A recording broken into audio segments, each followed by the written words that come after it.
Alhamisi. Kila siku ya Alhamisi tu matendo ya wiki nzima yanakusanywa, yanapelekwa kwa Mwenyezi Mungu na kukaguliwa. Kwanza yanafika kwa Bwana Mtume Muhammad.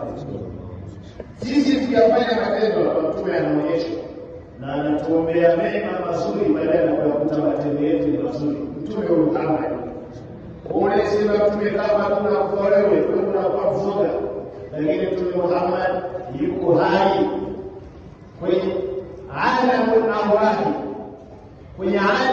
kwenye ulimwengu wa akhera, sababu kuna ulimwengu wa kidunia ukienda ulimwengu mwingine. Mtume yuko hai na Bwana yaqumu wa yamshi kama awwala fama mata bala anhu yumi iftafar. Kwa kama huoni Mtume, huoni wako watu wanamuona Mtume Muhammad, wako watu wanaongea na Mtume Muhammad, wewe tu ndio una matatizo.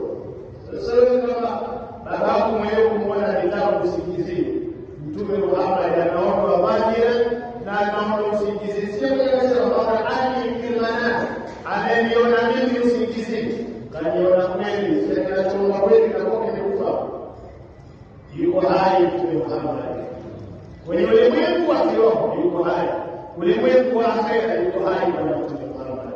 Matendo tukiyafanya siku ya Alhamisi, sababu wanaonyeshwa fulani kwa kila mtu aliyeyafanya, kisha akiona mazuri anatuombea heri, akiona mabaya basi pia anatuombea kwa Mwenyezi Mungu tuwe watu wema kwa yeye. Siku ya Alhamisi mwaka mzima, bajeti ya mwaka mzima, yuko malaika leo anaandika bajeti ya mwaka mzima, unatakiwa ulenge, lakini watoto watakuzaliwa ndani